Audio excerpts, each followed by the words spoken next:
Kayo po na nakaupo, oh, subukan nyo namang tumayo at pagkamatanaw ninyo ang tunay na kalagayan ko. Ganito kasi yan, kaupo nandyan po ba kayo sa loob ng malaking bahay at malawak na bakuran, mataas na pader, pinapaligiran at nakapilang mga mamahaling sasakyan, mga bantay na laging bulong ng bulong. Wala namang kasal pero marami ang nakabarong, lumakas man ng ulan ay walang butas ang bubong, mga plato't kutsara nang di kilala pang tutong, at ang kanin ay simputi ng gatas na nasa kahon, at kahit na hindi Pasko sa lamesa ay may hamon. Ang sarap sigurong manirahan sa bahay na ganyan.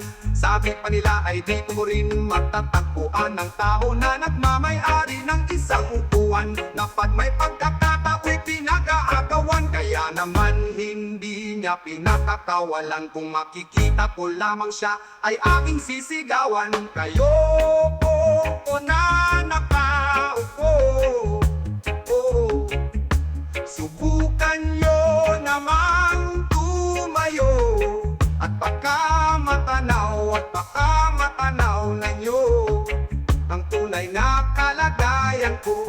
Mawalang galang na po sa taong nakaupo. Alam nyo bang pantakal ng bigas namin ay di puno, ang dingding ng bahay namin ay pinagtagpi-tagping yero. Sa gabi ay sobrang init na tumutunaw ng yelo, na di kayang bilhin upang ilagay sa inumin. Pinakulong tubig sa lumang tapuring, uling-uling gamit lang panggatong na inanod lamang sa estero, na nagsisilbing kusina sa umagay aming banyo. Ang aking inay na may kayamanan, isang kaldero na nagagamit lang pag ang aking ama ay sumweldo. Pero kulang na kulang pa rin, kulang na tuyot asin ng 50 pesos sa maghapoy pagkakasya. Hindi ko alam kung talagang maraming harang o matas lang ang bako, doon nagbulag-bulagan lamang po kayo. Kahit sa dami ng pera nyo, walang doktor na makapagpapalinaw ng mata nyo. Kaya wag kang masyadong halata, bato-bato sa langit, ang matama ay wag magaling. O bato-bato sa langit, ang matamaan ay wag masyadong halata. Hey, wag